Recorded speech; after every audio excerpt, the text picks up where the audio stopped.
الآيات لقوم يعلمون۔ اللہ تبارک و تعالی نے کلام مقدس کی ان آیات مبارکہ میں ارشاد فرمایا کہ اللہ تبارک و تعالی ہی ہے جو پھاڑنے والا ہے دانے کا اور گٹھلی کا۔ اب اس سے پچھلی آیات میں جیسا کہ آپ نے پڑھا ہے اللہ نے ارشاد فرمایا تھا کہ وہ اس سے بڑا جھوٹا کون ہے جو اپنے اللہ پہ جھوٹ بولے اور یہ کہے کہ مجھ پر بھی وحی آئی ہے حالانکہ اس پہ وحی نہ آئی ہو، یعنی جھوٹی نبوت کا دعویٰ کرے۔ اس سے بڑا ظالم کون؟ اور اسی طرح اللہ نے ارشاد فرمایا تھا کہ اور اس سے بڑا ظالم کون ہے جو کہے جیسے اللہ نے قرآن اتارا ہے میں بھی اتار سکتا ہوں۔ ومن قال سأنزل مثل ما انزل اللہ۔ تو پھر اس کے بعد اللہ تبارک و تعالی نے ان کافروں کا، ان مشرکین کا، مکذبین کا، جھوٹے داعیان نبوت کے انجام کا ذکر فرمایا تھا کہ جب آپ دیکھیں گے وہ سکرات موت میں ہوں گے اور ملائکہ ان کو مار مار کے روح نکال رہے ہوں گے تو اس وقت ان کا کیا حال ہو؟ اور فرشتے ساتھ یہ بھی کہیں گے کہ الیوم تجزون عذاب الہون، کہ آج تمہیں ذلت کا عذاب چکھایا جائے گا۔ کیوں؟ بما کنتم تقولون علی اللہ غیر الحق، کہ تم نے خدا پر بھی جھوٹی باتیں، وَكُنْتُمْ مَنْ آيَاتِهِ تَسْتَكْبِرُونَ، اور تم اللہ کے احکام، اللہ کے آیات، اللہ تبارک و تعالیٰ کے آیات بینات کے سامنے بھی اکڑتے تھے۔ تو پھر یہ تو ان کا موت کی گھڑی کا واقعہ ہے، یعنی جب ان کی روح نکل رہی ہوگی، غمرات موت میں ہوں گے، سکرات موت میں ہوں گے، عذابات موت میں ہوں گے۔ اب اگلے واقعے کا بھی اللہ نے ذکر فرما دیا کہ میرے محبوب جب یہ دنیا کے بعد پھر آخرت میں ہمارے پاس آئیں گے، جب یہ قبروں سے کھڑے ہوں گے اور یہ پھر دربار خداوندی میں حاضر ہوں گے حساب کے لیے، تو اللہ تبارک و تعالی حکم دیں گے اور فرمائیں گے کہ لَقَدْ جِئْتُمُونَا فُرَادَىٰ، اچھا آج تم پھر اکیلے آ گئے؟ آپ ہی اسی طرح گئے، تَرَكْتُم مَّا خَوَّلْنَاكُمْ وَرَاءَ ظُهُورِكُمْ، وہ جو تمہارے مال دولت اسباب جن پہ تم اکڑا کرتے تھے وہ سب چھوڑائیں، اور وہ تمہارے عقائد باطل آگے تمہارے جو عقیدے تھے کہ بھی ہم ان کی عبادت کرتے ہیں، یہ ہماری سفارش کریں گے، ہم ان کو کہیں گے، یہ آگے کہیں گے، ہماری خدا سنتا نہیں، ان کی خدا موڑتا نہیں، آج وہ کدھر ہیں؟ مَا نَرَىٰ مَعَكُمْ شُفَعَاءَكُمُ الَّذِينَ زَعَمْتُمْ أَنَّهُمْ فِيكُمْ شُرَكَاءُ، کہ جن کو تم نے اپنے عقائد باطلہ کے پیش نظر ہمارا شریک بنا رکھا تھا، وہ کہاں ہے سفارشی؟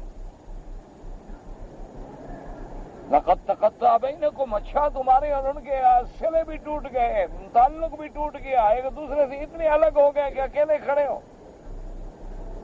اور وَضَلَّ عَنْكُمْ، وہ غائب ہو گئے تم سے۔ ان کیفیات کے بیان کرنے کے بعد اب ان آیات میں اللہ تبارک و تعالی نے اپنی کمال قدرت اور کمال علم کے مزید دلائل کا ذکر فرمایا۔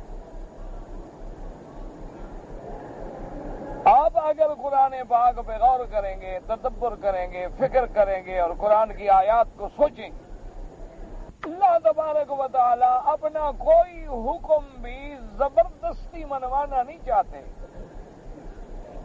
نہیں، آپ سارے قرآن میں نظر ڈالیں گے، نہیں کہیں بھی آپ کو نہیں ملے گا کہ اللہ ایک حکم دے اور کہے جو نہیں مانے ان کو مار دو۔ اللہ تبارک و تعالی کا نظام ہے کہ اللہ تبارک و تعالی جو بھی قرآن میں دعویٰ فرماتے ہیں یا جو قرآن میں حکم نازل فرماتے ہیں اس کے لیے آگے دلائل کا ذکر فرماتے ہیں کہ ان دلائل میں غور کرو کہ خدا کا یہ حکم ہے، یہ ٹھیک ہے کہ نہیں، اور اگر ٹھیک ہے تو پھر لے آؤ ایمان، نہیں لاتے ہو تو پھر اپنی آخرت کے لیے تیار ہو جاؤ۔ یہی سنت اللہ ہے، ورنہ اللہ تبارک و تعالی اس بات پہ بھی قادر ہیں کہ ساری مخلوق جو ہے پلک جھپکنے سے پہلے سب کو مسلمان کر دیں۔ اللہ تبارک و تعالی اس بات پہ بھی قادر ہیں کہ کائنات میں جو مخلوق اس وقت موجود ہے سب کو فنا کر دیں، ایک نئی مخلوق پیدا کر دیں، لیکن یہ اس کا نظام ہے کہ اس نے دنیا پیدا کی، اس میں انسان پیدا کیے، خیر و شر پیدا کی، اس میں اللہ تبارک و تعالی نے ایک انسان کے اندر بھی قوتیں رکھی، خیر کی بھی رکھی، شر کی بھی رکھی، ہوا سے خمس بھی دیا، نوع من الاختیار بھی دیا، کھرے اور کھوٹے کے سمجھنے کی تمیز بھی دی، عقل بھی دیا، ائمہ ہدایت بھی بھیجے، ائمہ ضلال بھی پیدا ہوئے، اور پھر تجھ پہ چھوڑا کہ ان سب کے بعد میرے دلائل میں غور کرنے کے بعد فیصلہ کرو، تاکہ تم نے اگر بچنا ہے، ایمان لانا ہے تو دلائل کی روشنی میں لے آؤ، اور برباد ہونا ہے تو پھر بھی یہ نہ کہنا کہ آیات یا علامات یا دلائل نہیں ملے تھے۔ اس لیے اللہ تبارک و تعالی ہر صورت میں اور اپنے ہر حکم کے بعد اللہ تبارک و تعالی قرآن میں آیات بینات کا ذکر فرماتا ہے۔ اسی ضمن میں اللہ نے ارشاد فرمایا کہ ان اللہ فالق الحب والنوى، اللہ نے فرمایا کہ وہ ذات خداوند قدوس کی جو پھاڑنے والا ہے، فالق مانا پھاڑ دینا کسی چیز کا۔ اس لفظ پہ غور کریں، فلک ایک لفظ ہوتا ہے فلک کا، لیکن کاف کعبے والا ہے، اس میں معنی میں آسمان و زمین کا فرق بن جائے گا۔ کلن فی فلک یسبحون، وہ فلک اور چیز ہے۔ ایک فلک ہے جس میں کاف نقطے والا ہے، یوں سمجھیں، اس کا معنی ہوتا ہے کسی چیز کا پھاڑ دینا۔ اچھا، اسی لفظ میں اس کی حکمتوں پہ غور کریں، یہ نہیں کہا کہ کاٹ دینا، کسی چیز کا کاٹ دینا جو ہے وہ الگ ہے، پھاڑ دینا اس کا الگ ہے۔ اللہ تبارک و تعالیٰ نے فرمایا کہ میرے بندے اس بات پہ غور کر کے وہ کون سی ذات ہے کہ الحب والنوى، حب کہتے ہیں دانا اور نوا کہتے ہیں گٹھلی۔ تم جب زمین میں ایک دانہ گندم کا، باجرے کا، کسی اور چیز کا ڈالتے ہو تو اس میں سے ایک درخت پیدا کرنا، اس میں سے ایک کمپل پیدا کرنا، شاخیں پیدا کرنا، یہ کون ذات ہے جو اس دانے کو زمین کے اندر پھاڑ دیتا ہے؟ کون ذات ہے جو گٹھلی ہے؟ تم نے گٹھلی ہے کھجور کی، اتنی سی گٹھلی ہے، تم نے اس کو مٹی میں دبا دیا ہے، اس کو اندر کون پھاڑ دیتا ہے کہ اس کے اندر سے پھر جناب ایک اتنا بڑا درخت طلوع ہوتا ہے جو کئی میٹر اونچا ہے، اسی سے کھجور کا درخت نکل رہا ہے۔ پھر اس ایک گٹھلی سے نکلنے والا درخت جو ہے اس پہ کتنی کھجوریں لگتی ہیں اور اس میں پھر کتنی گٹھلیاں ہیں۔ اللہ تبارک و تعالیٰ فرماتے ہیں کہ میرے بندے ذرا غور کرو، یہاں کون سا آدمی کام کر رہا ہے، یہاں تمہارے کون سی مشینری کام کر رہی ہے، یہاں کون سی تمہاری عقل کام کر رہی ہے۔ اسی لیے قرآن نے دوسری جگہ پر بھی روشنی ڈالی کہ اَأَنْتُمْ تَزْرَعُونَهُ أَمْ نَحْنُ الزَّارِعُونَ، کہ یہ جو کھیتیاں ہیں، یہ جو تمہاری گندم کی کھیتیاں لہلہا رہی ہیں، کہیں باجرہ ہے، کہیں گندم ہے، کہیں چاول ہے، کہیں کپاس ہے، یہ تم کاشت کرتے ہو، تم بوتے ہو کہ ہم کرتے ہیں؟ بڑے سے بڑا تمہارے ذمہ تو یہی تھا نا کہ زمین وتر پہ آ گئی، ہل چلایا اور تم بیج لے کے آئے اور مٹی میں ڈال کے پھینک کے چلے گئے، تم نے تو یہی پہاڑ مارا ہے نا۔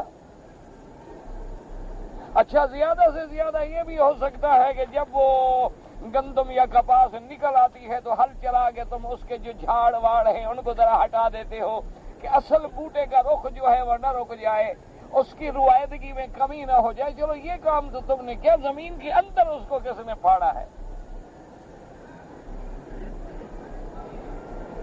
اور اللہ نے فرمایا پھر اس بات پہ غور کرو کہ چلو ایک گٹھلی ہے، ٹھیک ہے جی، یہ اوپر سے پھٹ گئی، اوپر تو نکل جائے، لیکن نیچے کہ ایک اس کی جڑ جو ہے نیچے جا رہی ہے اور ایک اوپر آ رہی ہے۔ اور اتنی کمزور وہ ہوتی ہے کومپل، اتنی کمزور جیسے بال ہے تمہارا، ایسے بال کے باریک وہ مٹی کو پھاڑ کے باہر نکل رہی ہے۔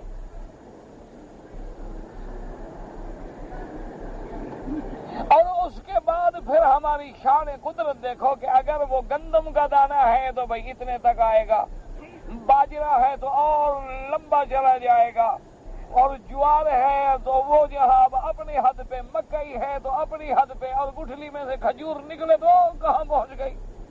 آم کی گٹھلی میں سے آم نکل رہا ہے، کھجور کی گٹھلی میں سے کھجور نکل رہی ہے۔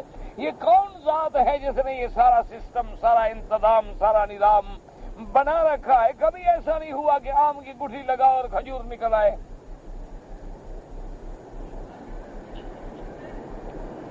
کبھی ایسا نہیں ہوا کہ تم نے کھجور کی گٹھلی بوئی تھی لیکن جناب اس سے آم پیدا ہو گیا۔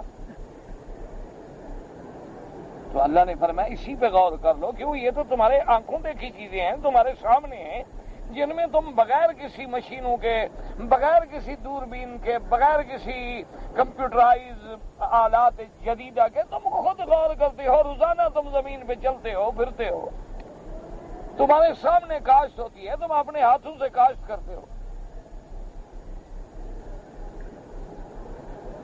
اچھا جی بارش آ گئی، فرمایا انتم منزلتموہ من المزن ام نحن المنزلون، کیا تم بادلوں سے پانی تم اتارتے ہو یا ہم اتارتے ہیں؟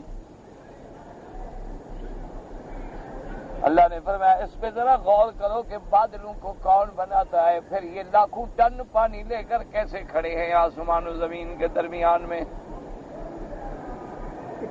اور پھر ان سے پانی کا برسنا اور پھر ان کا چلنا، ایک جگہ سے دوسری جگہ پر منتقل ہونا، پھر ایک مقدار مقررہ تک برسنا۔ کبھی دیکھو اتنا گہرا بادل ہوتا ہے، معلوم ہوتا ہے ایسی بارش آئے گی کہ پورا شہر جل تھل ہو جائے گا، لیکن فوار پڑتی ہے بند۔ اور کبھی معلوم ہوتا ہے کہ بھئی بادل تو ہے لیکن کوئی کالا سیاہ نظر نہیں آ رہا ہے، کچھ پھیکا پھیکا، لیکن ایسی زور کی بارش آتی ہے کہ تمہیں جناب پورے شہر کو جل تھل کر دیتی ہے۔ یہ کون برسا رہا ہے؟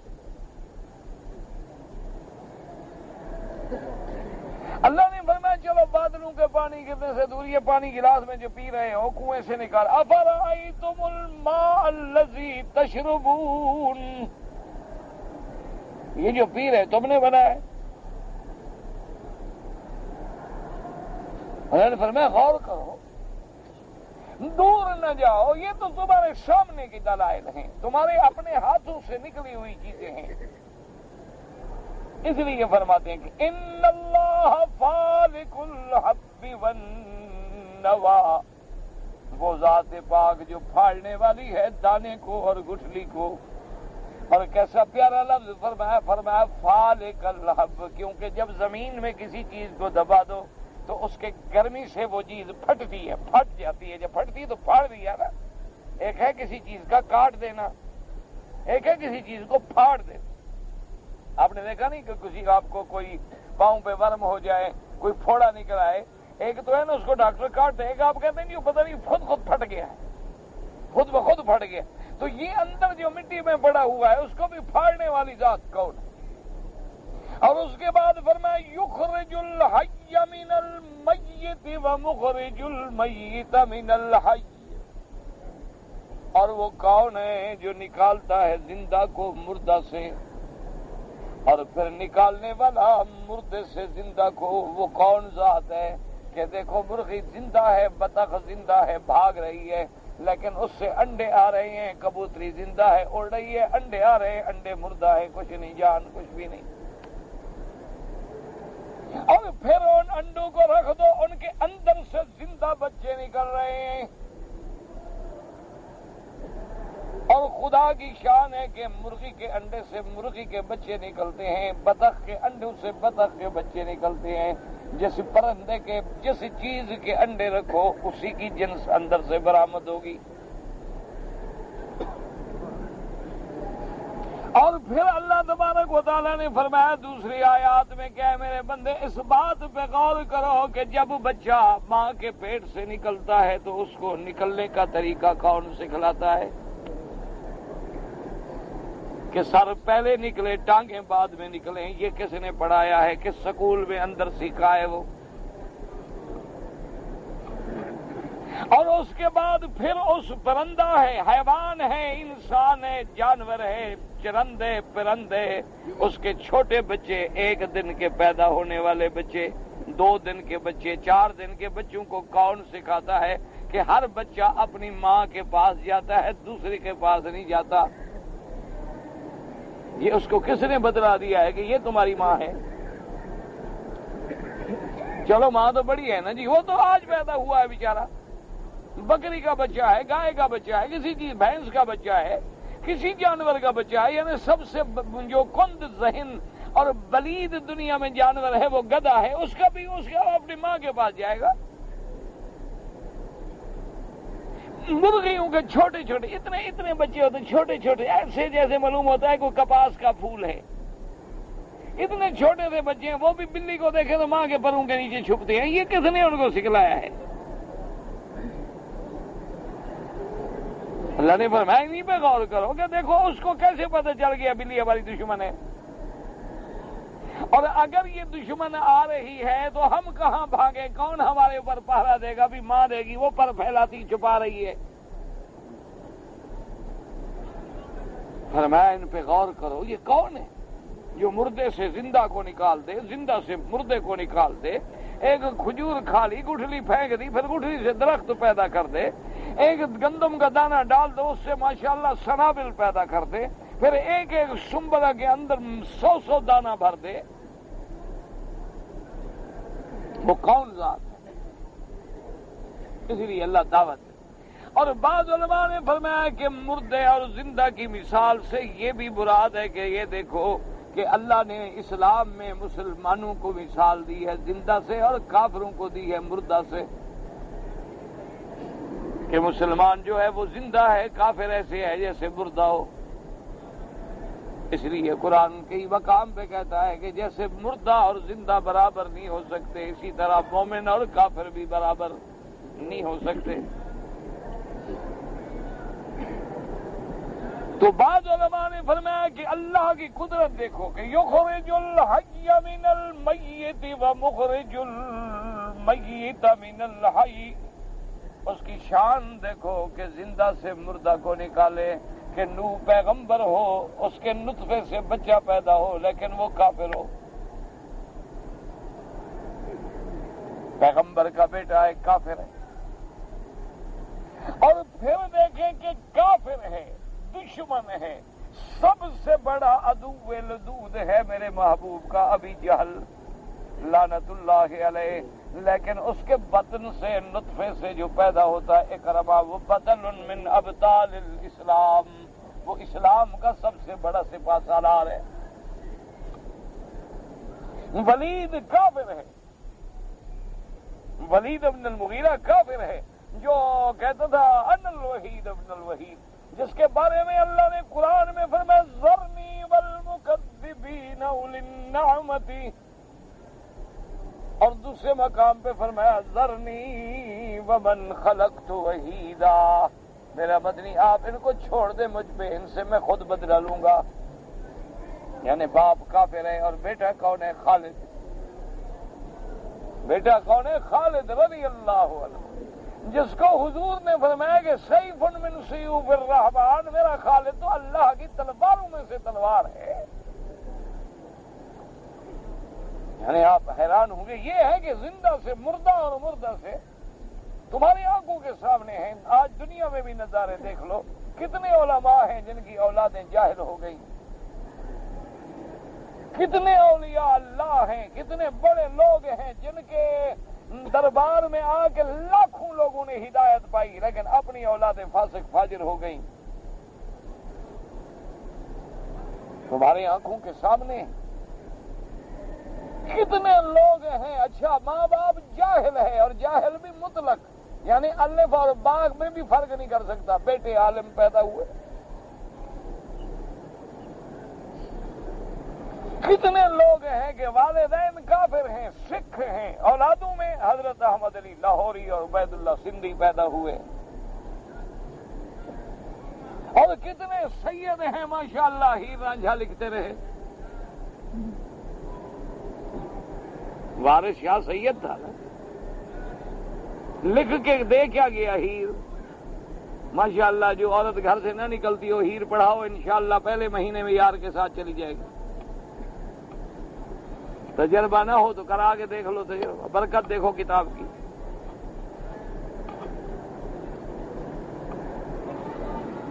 اللہ تبارک، یہ اللہ کا نظام ہے کہ وہ جو چاہے کر دے، اس لیے دعا کیا کرو، اور کوئی حل نہیں۔ میں سیدھی اللہ کے کعبے میں سچی بات عرض کر رہا ہوں، اب دور ختم ہو گیا، اب نہ وہ اللہ والے ہیں، نہ وہ مرشد رہے، نہ وہ شیخ رہے، نہ وہ کامل رہے کہ جن کی صحبت میں جائیں اور ہماری کوئی حالت بدل جائے۔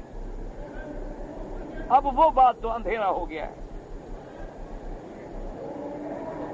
وہ جو تھا نا جن کے بارے میں اقبال کہتا تھا کہ نگاہیں مرد مومن سے بدل جاتی ہیں تقدیریں، وہ مومن نہیں رہے، اب قلیل ہو گئے، اگر ہیں کہیں تو چھپے ہوئے ہیں، اپنے آپ کو ظاہر بھی نہیں کرتے۔ وہ ہماری فتنوں سے بچ کے پہاڑوں میں، غاروں میں، جنگلوں میں ایسی زندگی گزار رہے ہیں کہ ان پر کسی کی نظر ہی نہیں پڑتی، اور جن لوگوں میں تمہاری نظر پڑتی ہے نا، وہ مداری ہیں، وہ مداری ہیں، وہ کاروباری ہیں، وہ ٹھگ ہیں، فریب کرنے والے، لوگوں کی عزتیں لوٹنے والے۔ جو صحیح معنوں میں اہل اللہ تھے کہ جن کی صحبت میں بیٹھنے سے انسان میں انقلاب آتا تھا، وہ ختم ہو گئے۔ قحط الرجال ہے تو ہماری بدقسمتی ہے، ہمیں ملتے نہیں۔ اب تو ایک ہی علاج رہ گیا ہے، یاد رکھو کہ اللہ کے گھر میں آ کے عبادت کیا کرو، اللہ کے کعبے کا طواف کیا کرو، مدینہ منورہ میں حاضری کا موقع ملے تو ریاض الجنت میں بیٹھ کے زیادہ سے زیادہ درود پڑھا کرو، اور زیادہ سے زیادہ اللہ کے قرآن کو کھول کے مطالعہ کیا کرو۔ اگر ترجمہ نہ بھی سمجھ آئے، قرآن کا پڑھنا ہی ایک ایسی نعمت ہے کہ اس کی وجہ سے اللہ خود سینے کھول دیتے ہیں۔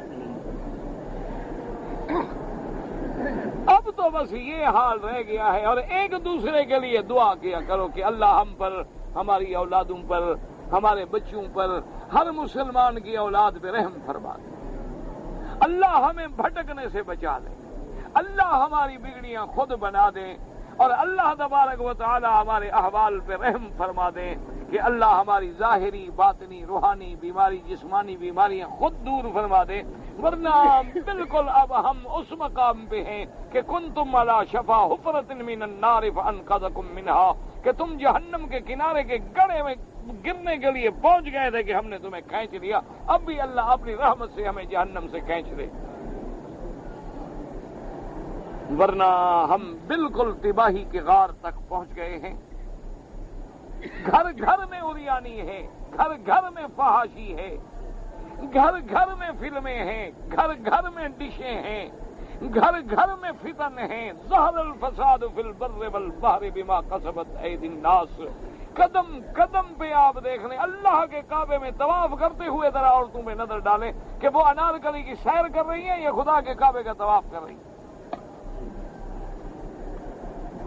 ذرا کبھی غور کر کے دیکھ لیں ان کا سگار، ان کا میک اپ،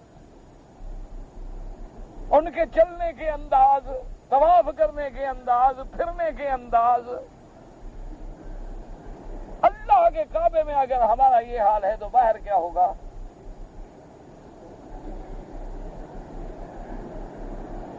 اور بعض ایسے ہیں بیچارے جن کو جہل کی وجہ سے پتہ کوئی نہیں ہے، چہرہ کھلا ہوا ہے، بال کھلے ہوئے ہیں، عمرہ کر رہی ہے ماشاءاللہ۔ خدا کے بندے، اگر عورت کے بال کھلے ہوں تو اللہ کی لعنت برس رہی ہوتی ہے،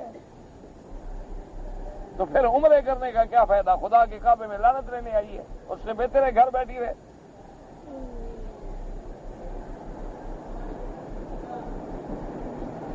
عورت کا تو سر سے لے کر پاؤں تک وجود جو ہے وہ عورہ ہے۔ آپ ذرا حجر اسود پہ کھڑے ہو جائیں 1 گھنٹہ نظارہ دیکھیں کہ عورتیں بوسہ دینے میں کیا کیا کرتی ہیں. مقصد کیا ہے؟ حجر اسود کا بوسہ دینا، اور حجر اسود کا بوسہ دینا ایک سنت ہے، اور غیر مرد کو بدن لگ جائے تو حرام ہے. اس سنت کا کیا فائدہ؟ اور خاوند بھی ساتھ کھڑا ہوا کہہ رہا ہے شبش شبش گھس جاؤ شبش رگڑا لگاؤ، تاکہ وہ جا کے یہ نہ کہے کہ جناب وہ بوسہ تو دے کے آئی نہیں، عمرہ کیا ہوا.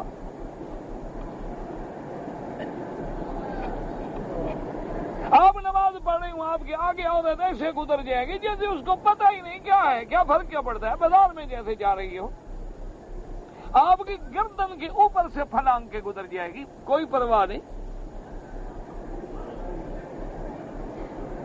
یہ کیا ہے؟ کون سی عبادت ہے؟ اس لیے میں صحیح عرض کر رہا ہوں کہ اب جو ہے نا جی، بالکل ہم کار مذلت کے آخری گڑے کے کنارے پہ پہنچے ہوئے ہیں. ہمیں صرف اس کی رحمت نکال سکتی ہے اور کوئی نہیں نکال سکتا. ہم بالکل بربادی اور ہلاکت کے آخری دروازوں پہ پہنچ گئے. آج کون سا کام ہے؟ یعنی زنا ہے، شراب ہے، مخدرات ہیں، منشیات ہیں، چوری ہے، بے حیائی ہے، فریب ہے، دھوکہ ہے. کون کر رہا ہے؟ کلمہ لا الہ الا اللہ پڑھنے والا. یعنی کتنے افسوس کی بات ہے کہ لوگ مثال دیتے ہیں کہ جی کافر جھوٹ نہیں بولتا، یعنی مسلمان جھوٹ بولتا ہے، کافر جھوٹ نہیں بولتا. مسلمان تاجروں سے کہو کہ بھائی تم اپنے اسلامی ملکوں سے مال منگوایا کرو، کہتے ہیں جو پہلے منگوایا ہے اس کا تو نقصان ہمیں ادا کر دو. میرا ایک دوست ہے، اس کو میں نے کہا یار تم اسلامی ملکوں سے کیوں نہیں کرتے ہو؟ اس نے کہا جی آئیے میں آپ کو نمونہ دکھاتا ہوں. اس نے کہا کہ میں نے یہ اٹیچی کیس، یہ بریف کیس ہوتے ہیں نا ہاتھ میں پکڑے. اس نے کہا کہ اسلامی ملک سے ماشاءاللہ میں نے منگوائے ہیں، جہاز سے اتر کے میرے سٹور تک پہنچتے پہنچتے اللہ کی رحمت ہے کسی کا کڑا نہیں، کسی کا کنڈا نہیں، کسی کا زنجیری نہیں، کسی کا اوپر والا حصہ نہیں، کسی کا نیچے والا حصہ نہیں. اور بعض جو بڑے مضبوط سے غلطی سے پانی گر گیا، اندر گتا تھا ماشاءاللہ پھول کے ٹوٹ گئے. انہوں نے کہا بتائیں جی میں کیا منگواؤں؟ پھر بھی منگواؤں، پہلا گھاٹا تو میرا پورا نہیں ہوا. مسلمان سے کپاس منگواؤ، اندر اینٹیں ہیں. ان سے آپ زیتون کا پھل منگوائیں، اندر پتھر ڈالے ہوئے ہیں. ان سے ماشاءاللہ آپ کوئی اینٹی بایوٹک کیپسول منگوائیں تو اندر ماشاءاللہ چنے کا آٹا بھرا ہوا ہے. مسلمان ہے بنانے والا، فیکٹری بھی مسلمان کی ہے، دوا بنانے والے مسلمان، مزدور بھی مسلمان، بند کرنے والے مسلمان، لانے والا مسلمان، بیچنے والا مسلمان. یہ کیسا مسلمان ہے؟ مجھے تو آج تک سمجھ نہیں آیا.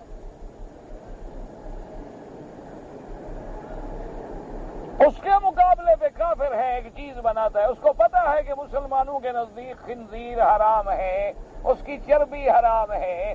وہ لکھ دیتا ہے کہ بھئی اس کریم میں اتنی % خنزیر کی چربی ہے، تمہاری مرضی، استعمال کرو کرو، نہ کرو نہ کرو، وہ دھوکہ نہیں دے رہا. وہ لکھ دیتا ہے کہ جناب آپ جو صابن قیمتی استعمال فرما رہے ہیں اس میں فلاں چیز کی چربی ہے. وہ لکھ دیتا ہے کہ آپ جو بسکٹ مبارک صبح صبح ناشتے کے ساتھ تناول فرماتے ہیں اس کے اندر اینیمل فیٹ ہے، اور وہ اینیمل فیٹ پہ ہمیں کنٹرول نہیں ہے، وہ ایک ہی ڈبے میں ساری پڑتی ہے، بکرے کی بھی اور خنزیر کی بھی ہے، وہی تمہاری مرضی.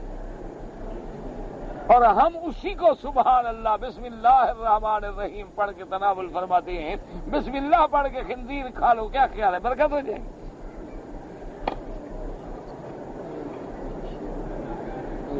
اور وہی ماشاءاللہ پرفیوم لگا کے ہم اللہ کے کعبے میں کھڑے ہیں. اللہ اکبر. یہ کون سی نماز ہے؟ بھی اندر تو الکوہل لگا ہوا ہے. یہ کون سی نماز ہے؟ کون سی عبادت ہے؟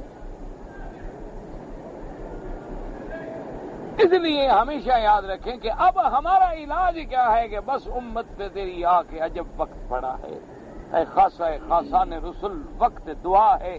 اب کوئی نہیں، جیسے وہ مریض ہوتا ہے نا جی، تو جب مریض آخری حدوں میں پہنچ جائے تو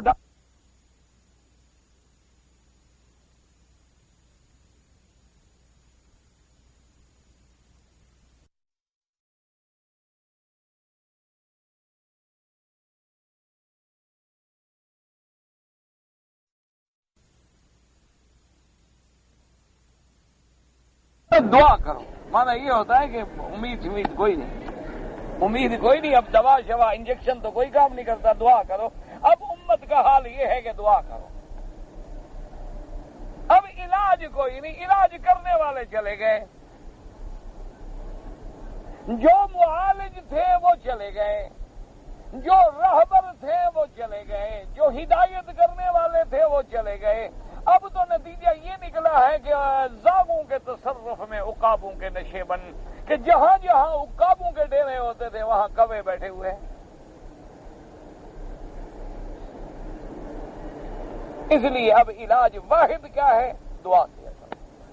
ہم آپ کے لیے، آپ ہمارے لیے، ہم آپ کی اولادوں کے لیے، آپ ہماری اولادوں کے لیے، کہ شاید کوئی رحمت کی گھڑی ہو اور اللہ اس گندی زبان کی دعا بھی سن لے، ورنہ وہ وقت بھی چلا گیا. دعا کیسے سنی جائے؟ ہمارا کھانا جو سارا حرام ہے، کون کیسے دعا منظور ہو؟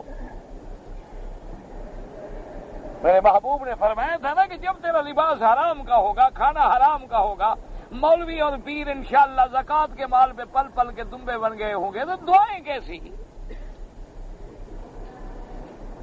کس بات کی دعائیں؟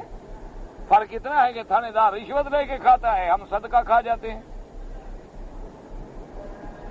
ایک افسر جو ہے وہ اپنے اقتدار کے زور پہ ظلم کر کے پیسے کھاتا ہے، ہم جناب زکوٰۃ کے پیسے ختم کر جاتے ہیں.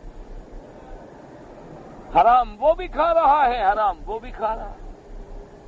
گردن اس کی بھی ماشاءاللہ فٹوں کے حساب سے موٹی ہے، گردن اس کی بھی فٹوں کے حساب سے موٹی ہے. مرد تو غریب رہا ہے، مرد تو ہاری رہا ہے، مزدور رہا ہے، جس کو کہیں چین نہیں ملتا.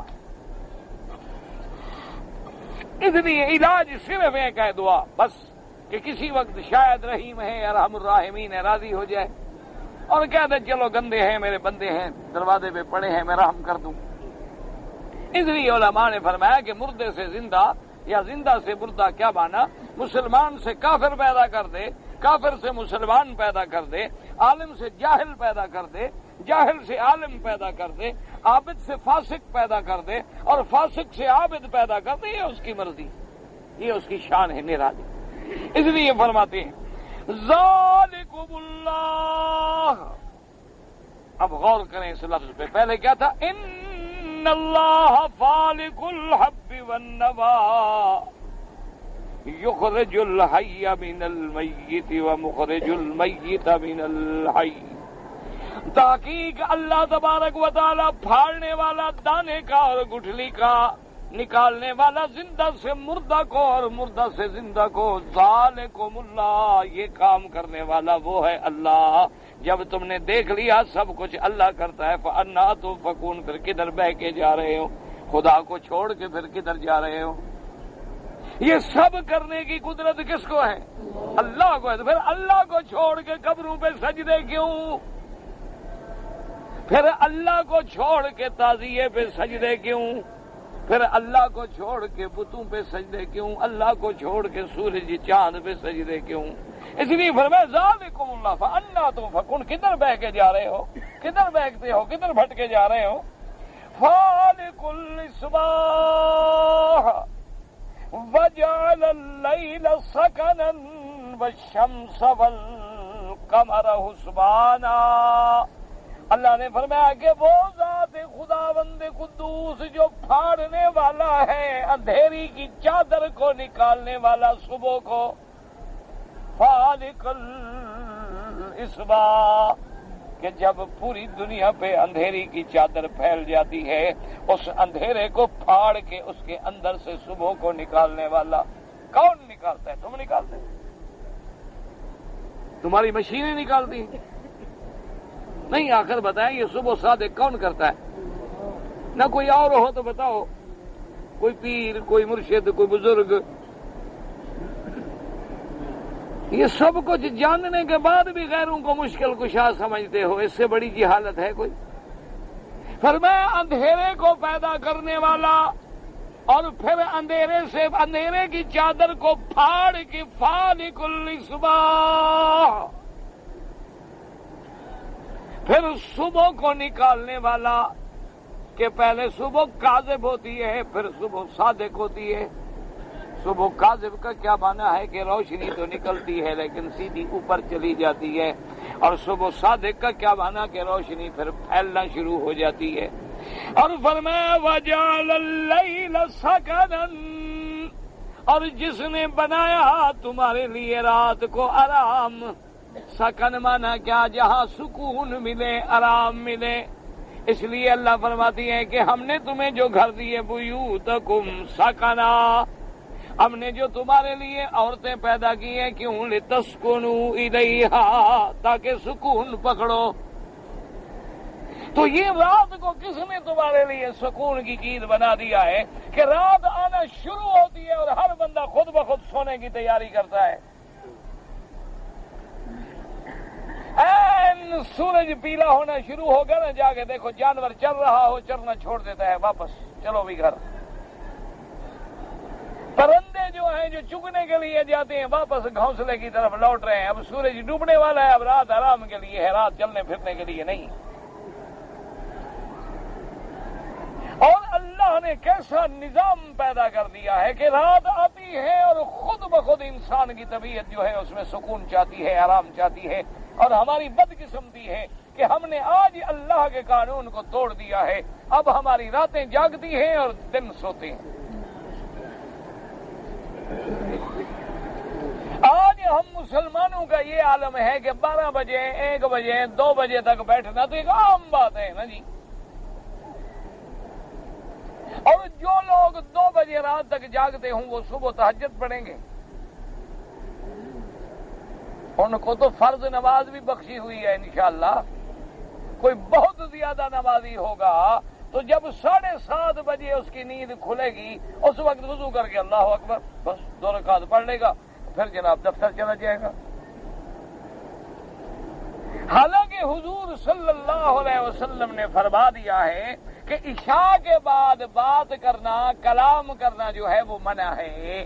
اللہ میاں بیوی بات کر رہے ہیں، استاد شاگرد پڑھ رہے ہیں، کوئی مطالعہ کر رہے ہیں، کوئی مجبوری ہے، معذوری ہے، ورنہ عشاء کے بعد بلا وجہ کلام نہ کرو، بس نماز پڑھو، آرام کرو.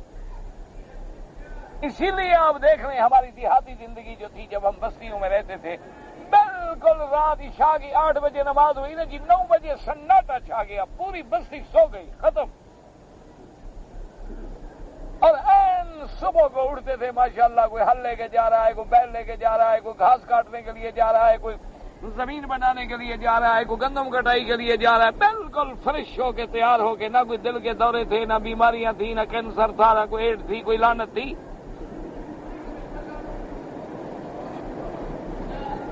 نہ ایمان سے کہیں اس وقت یہ ساری بیماریاں تھیں کی تھیں. اب کہتے ہیں جی بیماریاں تو تھیں، ہمیں پتہ نہیں چلتا تھا. ابھی پتہ کیوں نہیں چلتا تھا؟ 99 سال زندہ رہے ٹھیک ٹھاک، کسی کے محتاج نہیں تھے. کون سی بیماری تھی؟ 15 20 میل پیدل چل لینا تو معمولی بات ہے. یعنی ہمارا گاؤں جو ہے وہاں سے تحصیل کا جو شہر ہے وہ تقریباً میرا خیال ہے کہ 12 یا 14 میل کے فاصلے پر ہے.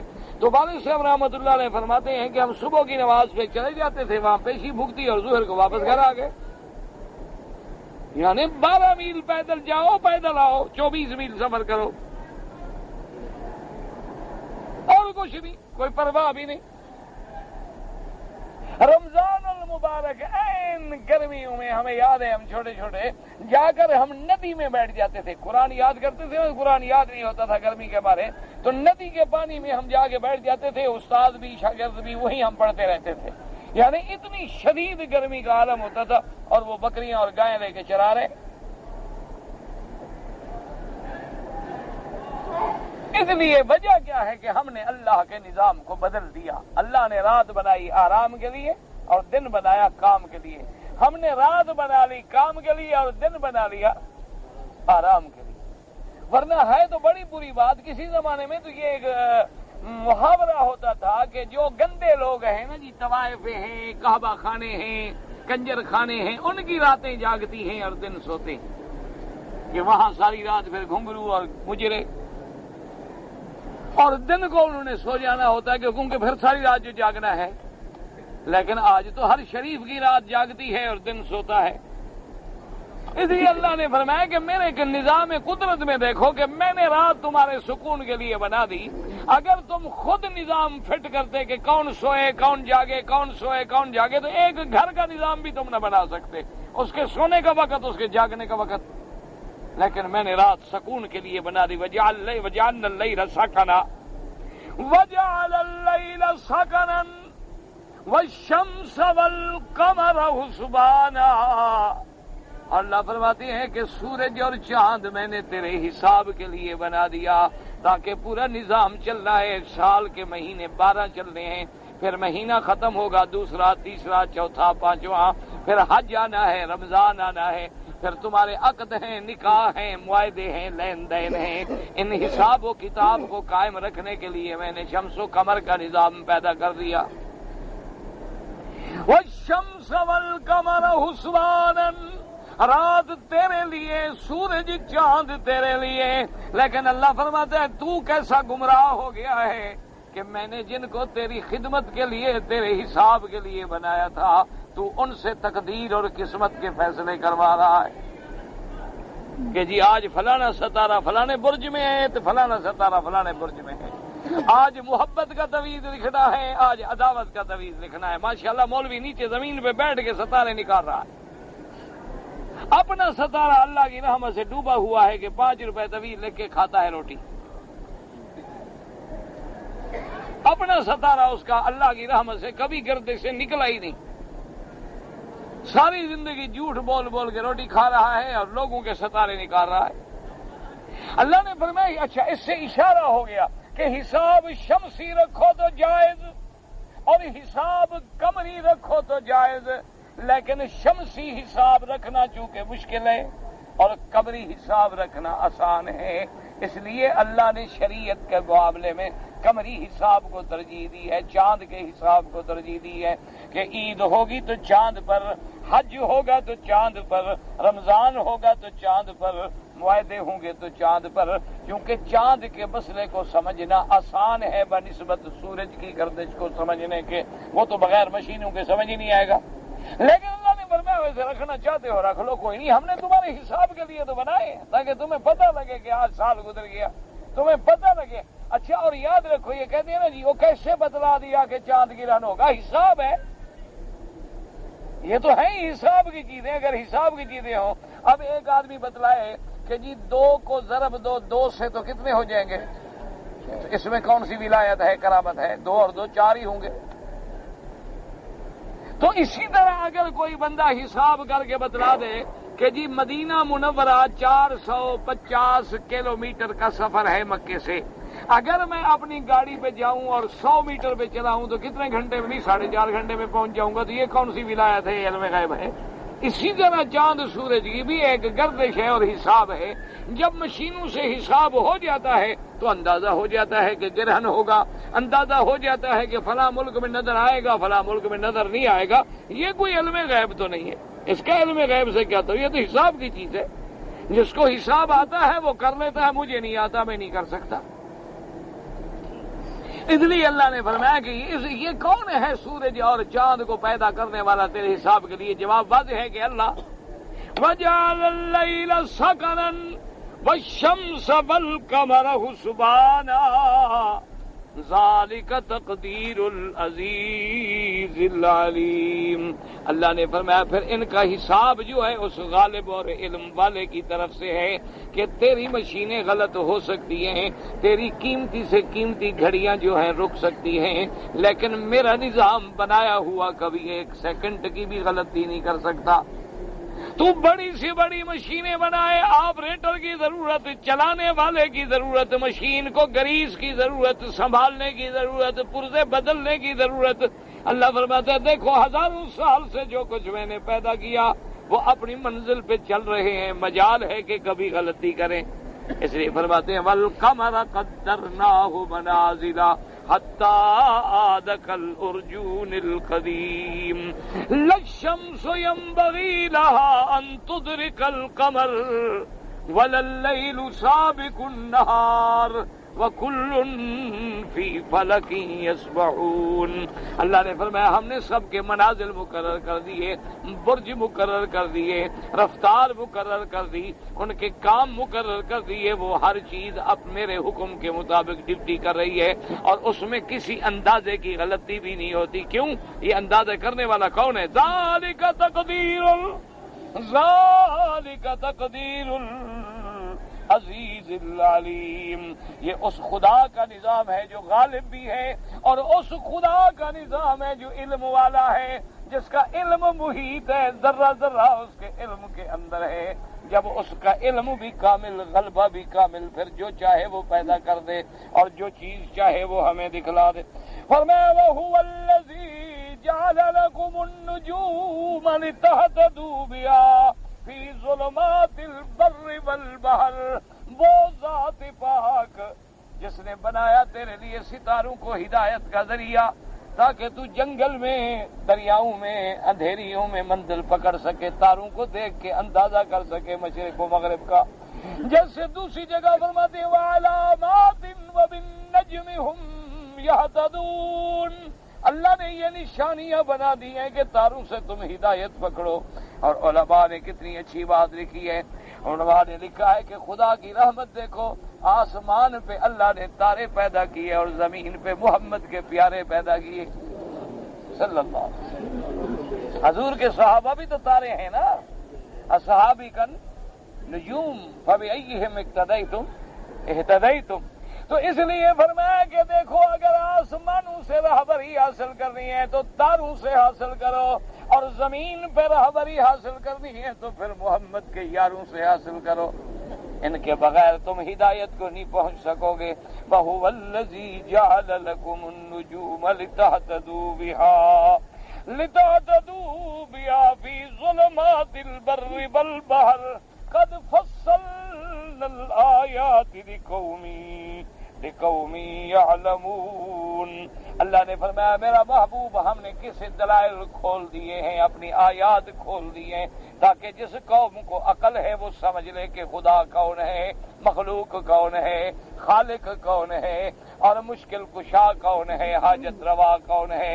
وہ وہی ہو سکتا ہے جو اس کائنات کے پیدا کرنے والا ہے. اللہ آپ کو بھی اور مجھے بھی صحیح عقیدہ نصیب فرما دے، اور اللہ سب پریشانیاں دور فرمائے. نماز میں رفع یدین کی حیثیت فرض اور واجب نہیں ہے. علماء نے لکھا ہے کہ سنت ہے، اور رفع یدین کی بھی حدیث مبارک ثابت ہے، اور سب سے بڑی حدیث جو ہے اس کے راوی حضرت عبداللہ ابن عمر ہیں رفع یدین کرنے کی. لیکن حضرت عبداللہ ابن عمر سے خود رفع یدین نہ کرنا بھی ثابت ہے. تو لہذا یہ کوئی لڑائی جھگڑے والی مسئلے نہیں ہیں. دعا کرو اللہ ہمارے مولویوں کو ہدایت عطا فرما دے. دعا کرو اللہ ہمیں خود پٹڑی پہ قائم رکھے. مشکل یہ ہو گئی ہے کہ 2 کتابیں اردو کے ترجمے کی پڑھ کے ہر کوئی مولوی بن گیا ہے، اور اس کے پاس کام ہے نہیں قوم کو لڑانے کے سوا. دعا کرو اللہ ہمیں ان لڑانے والوں سے بچائے. اللہ تبارک و تعالی ہمیں بے ادبی اور گستاخی سے محفوظ رکھے. جو عمل میرے محبوب سے یا صحابہ سے ثابت ہے آمنا و صدقنا، بات ختم ہو گئی، جھگڑے کی کوئی ضرورت ہی نہیں. اور یہ سارے مسئلے جو ہیں اعلیٰ اولا کے ہیں، کوئی جھگڑے کے نہیں، اس میں لڑنے کی کوئی ضرورت نہیں. امام کے پیچھے سورت فاتحہ نہیں پڑھتا ہے تو بالکل امام کا پڑھنا کافی ہے. امام ابو حنیفہ رحمۃ اللہ علیہ کا یہی مسلک ہے، اور ان کے پاس بھی حدیث ہے کہ امام جب پڑھے تم چپ کرو. مسلم شریف کی حدیث ہے.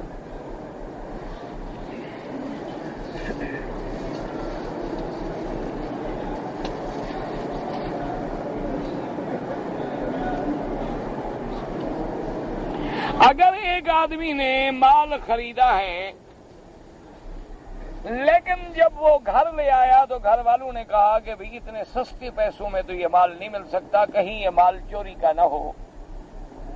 ایک بات یاد رکھو، اگر تو آپ کو یقین ہے کہ یہ مال چوری کا ہے اور پھر آپ خرید رہے ہیں تو پھر تو آپ اسی کی طرح برابر کے مجرم ہیں، کیونکہ آپ تعاون علی الاثم والعدوان کر رہے ہیں. ایک یہ ہے کہ ہمارے علم میں نہیں تھا، ہم خرید لائے، ہمیں کوئی پتہ نہیں اللہ کے نزدیک چوری کا ہے یا نہیں ہے، پھر ہم گناہگار نہیں ہیں. لیکن ایک کھلی بات یاد رکھو نا کہ ایک اینک ہے، اس کی قیمت ہے مثلا 50 ریال، اگلا بندہ دے رہا ہے 5 میں، تو کھلی بات ہے، اس میں بھی کوئی شک و شبہ ہے. یا تو وہ مجبور ہے بیچارہ، معذور ہے، اس کو کوئی نقصان ہے، تکلیف ہے، اس کے پاس پیسے نہیں، وہ اپنی چیز سستے داموں بیچ کے اپنا وقت گزارنا چاہتا ہے، یا سیدھی بات ہے کہ چوری کا ہے. تو لہذا ایسی چیزوں سے بچا کریں تاکہ بلا وجہ مال مشتبہ ہمارے گھروں میں نہ آ جائے. حضور نے فرمایا الحلال بین فالحرام بین، کہ حلال بھی واضح ہے اور حرام بھی واضح ہے، وبینہما امور مشتبہات، ان دونوں کے درمیان کو چیزیں ایسی ہیں جن میں شبہ ہوتا ہے کہ حلال ہے یا حرام ہے، تو حضور نے فرمایا جس چیز میں شبہ پڑے بچ جاؤ، اس کے قریب بھی نہ جاؤ، کیونکہ جب قریب جاؤ گے تو ہو سکتا ہے حرام میں پڑ جاؤ۔ دیکھو نا، جو بکری اگر وہ اس رکھ کے قریب گھاس نہ چرے تو کوئی خطرہ نہیں ہے نا، اگر قریب چر رہی ہے تو ہو سکتا ہے اندر بھی منہ مار لے۔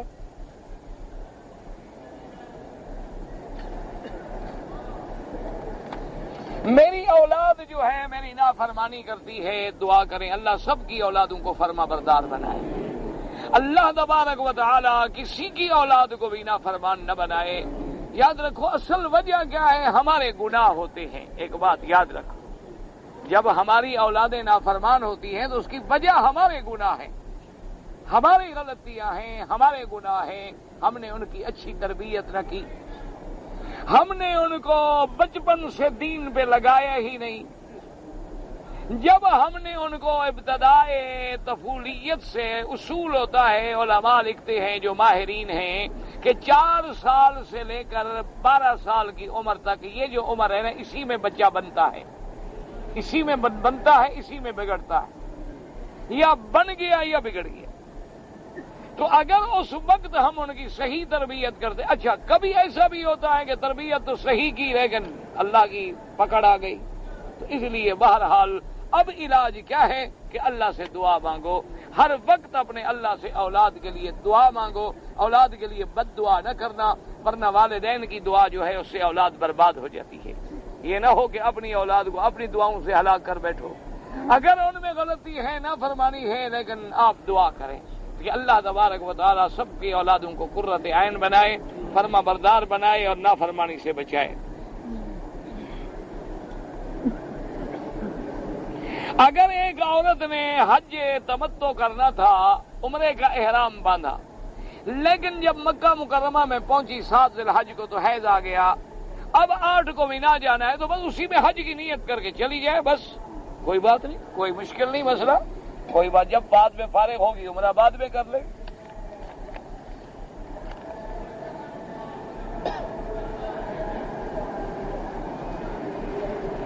اگر ہم اپنے ملک میں رہتے ہیں اور 9 تاریخ جو ہے عرفات کا دن جو ہے یعنی حج کا دن جو ہے اس کے روزے کی بہت بڑی فضیلت ہے، بالکل بہت بڑی فضیلت ہے، بلکہ ایک روایت میں تو یہ ہے کہ 1 سال پہلا اور 1 سال بعد کے بھی گناہ معاف ہو جاتے ہیں، بہت بڑی فضیلت ہے۔ تو وہ کہتا ہے کہ ہم اگر وہ 9 تاریخ کا روزہ رکھنا چاہیں تو وہ عرب کی تاریخ کے مطابق 9 یا اپنے ملک کے مطابق جو 9 ہوگی اس کے مطابق۔ تو نماز تم کیسے پڑھتے ہو، اپنے ملک کے حساب سے یا ہمارے ملک کے حساب سے؟ اگر ہمارے ملک کے حساب سے نماز پڑھو تو یہاں جب نماز ہوتی ہے 5 بجے، تمہارے تو 7 بج جاتے ہیں وہاں۔ تم اپنے ملک کے 9 تاریخ کو دیکھو گے، تمہیں ان کی تاریخ کا کیا تعلق ہے؟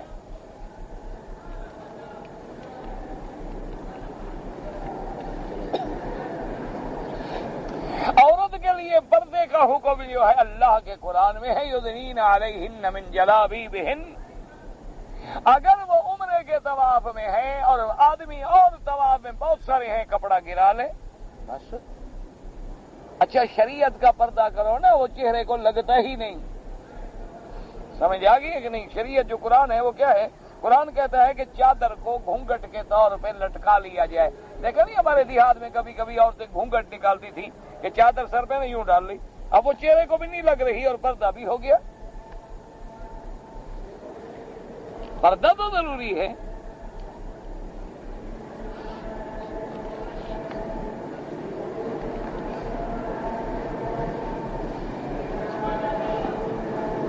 ہمارے ملک میں جب کوئی آدمی فوت ہو جاتا ہے تو تیسرے دن کل شریف کرتے ہیں، پھر جمعرات شریف، پھر چالیسواں شریف کرتے ہیں۔ اس میں مسئلہ کیا ہے یار؟ خام خواہ مولوی پہلے مجھ سے ناراض ہیں، یہ مسئلہ ہے مولوی کے پیٹ کا، شریعت کا کوئی مسئلہ نہیں، کیونکہ تم نے قسم کھائی ہوئی ہے کہ علماء کو روٹی خدمت نہیں کرنی، تو اب علماء مولوی صاحبان نے بھی روٹی کھانی ہے، انہوں نے مسئلہ بنایا ہے کہ تیسرے دن کل ہو، پھر 7 جمعراتیں ہوں، پھر 40واں ہو، اتنے میں اللہ کرے گا کوئی اور محلے کا مر جائے گا۔ کیا ورنہ تم کعبے شریف میں ایمان سے کہو، ناراض نہ ہونا، تم نے کبھی مولوی صاحب کی جمعراتیں کھائی ہیں؟ ہاں بھائی سچی بات بتاؤ، خدا کے کعبے میں کھڑے نہ مولویوں کا کوئی نہیں مرتا، وہ اپنی جمعراتیں ہمیں کیوں نہیں کھلاتے؟ ان کو پتا ہے کہ حرام ہے، بدعت ہے، ہم کیوں گناہ کریں؟ پیسے بھی ضائع کریں، خیرات بھی کریں، چاول بھی پکائیں، ثواب بھی نہ ملے۔ لوگوں کے گھر سے اس لیے کھاتے ہیں کہ تم مفت دیتے نہیں، بیت المال ہے نہیں، وہ بیچارے کھائیں کہاں سے؟ اس لیے انہوں نے پھر یہ سارے دھندے نکالے ہیں، کبھی عرس شریف، کبھی 11ویں رجبی شریف، کبھی کل شریف، کبھی جمعرات شریف، کبھی 40واں شریف، کبھی 30واں شریف، اس کے بعد طویل شریف، اس کے بعد دعا شریف، پھر ختم شریف، پھر ختم صغیر، پھر ختم کبیر۔ تو گاڑی چلتی رہتی ہے آرام سے ماشاءاللہ گھر میں بیٹھے ہوئے۔ تمہارے بڑے سے بڑے سرمایہ دار کے گھر میں روٹی ختم ہوگی، مولوی کے گھر میں اتنی پڑی ہوگی کہ جانور بھی نہیں کھا سکتے، کیونکہ اس نے تو سارے محلے والوں کی کھانی ہے نا۔ یہ الگ بات ہے حرام ہے یا حلال، یہ حساب قبر میں ہوگا انشاءاللہ۔ ابھی کھائیں جان بنائیں۔ ہمیں ایک کتاب جو ہے حرم شریف کے قرآنوں میں رکھی ہوئی ملی تھی، صورتیں، درود وغیرہ، ہماری والدہ گھر لے جانا چاہتی ہے، کیا پتہ کس کی کتاب ہے، میں کیسے اجازت دے سکتا ہوں؟ کوئی رکھ گیا جس کی ہے، بغیر اجازت کے نہ لے جاؤ۔ میں صفا مروہ کے چکر پورے کر رہا تھا، عشاء کی اذان ہو گئی، میں نے نماز پڑھی، نماز پڑھ کے بیٹھا تھا، ناک میں خارش ہوئی تو میں نے کھجایا تو ناک کے اندر بال ٹوٹ گیا، کچھ نہیں ہوتا، کچھ بھی نہیں ہوتا، کوئی دم شم نہیں۔ اگر ہم نے عمرے کی نیت کے نفل پڑھنے ہوں عصر کے بعد نہ پڑھیں، بغیر پڑھے ہوئے نیت کر لیں، لبیک اللہم لبیک، بس۔ جوج مجوج تو کوئی نہیں، یاجوج ماجوج ہے، قرآن میں ایک مخلوق ہے، وہ قیامت کے قریب نکلے گی۔ اگر کوئی کافر ہم سے کہے کہ بھی زمزم کا پانی مجھے دے دو تو دے سکتے ہو، ابو جہل نہیں پیتا تھا؟ جب مکے میں کافر رہتے تھے وہ زمزم نہیں پیتے تھے، تم سے منگواتے تھے پانی، ادھر سے منرل واٹر بند ہو گیا تھا، پیتے تھے، اب بھی دے دو، کوئی بات نہیں۔ حتیم کعبے کا حصہ ہے، ساری حتیم نہیں، صرف کعبۃ اللہ کی دیوار سے 7 ہاتھ بس، باقی نہیں، باقی تو حصہ نہیں ہے۔